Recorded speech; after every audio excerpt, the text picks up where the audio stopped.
tout le monde. En ce jour de Noël, je souhaiterais vous adresser un message d'amour et de paix. Si vis pacem, para bellum. Si tu veux la paix, prépare la guerre. Compte tenu de ma relative jeunesse et de mon impétuosité, mais aussi du fait que je passe mon temps à mettre des perruques et des chapeaux à la con, le risque n'était pas nul de me voir souffrir d'un défaut d'autorité. Aussi semblait-il nécessaire que je contrevienne à cet a priori, en vous faisant part, en ce jour de Noël, de mes dispositions en matière sécuritaire. Convaincu de la nécessité d'une politique ferme et ambitieuse, fondée sur le rétablissement de l'ordre et de l'autorité de l'État, je propose la création d'un grand ministère de la sécurité nationale, rassemblant le ministère de la Défense et le ministère de l'Intérieur. Les menaces auxquelles nous sommes aujourd'hui confrontés ne justifient plus en effet qu'ils demeurent ainsi séparés. Nous avons d'ailleurs malheureusement pu constater quelques défaillances en matière de coordination des services, notamment lors de l'attaque du Bataclan.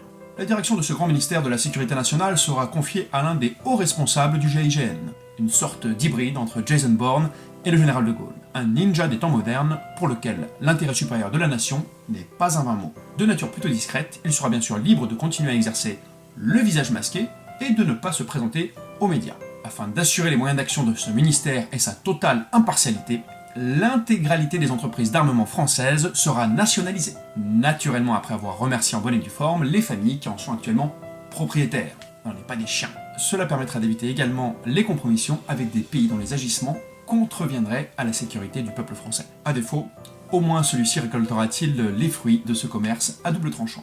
Sur le territoire national, l'augmentation des effectifs de la force publique sera accompagnée de la possible identification de chacun de ses agents, afin que cette force, selon l'article 12 de la Déclaration universelle des droits de l'homme et du citoyen, demeure instituée pour l'avantage de tous, et non pour l'utilité particulière de ceux auxquels elle est confiée. Voilà, j'espère en tout cas que ce premier membre de mon futur gouvernement vous satisfait pleinement, même si avec sa cagoule sur la tête et son nom qui demeure inconnu, il est tel un cadeau de Noël que l'on n'aurait pas le droit d'ouvrir. Et aujourd'hui c'est plutôt frustrant, j'en conviens.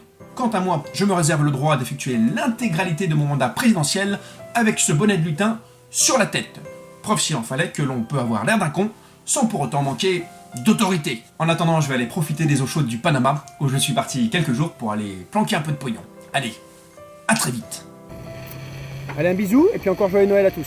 Happy Christmas, guys! Christmas tree.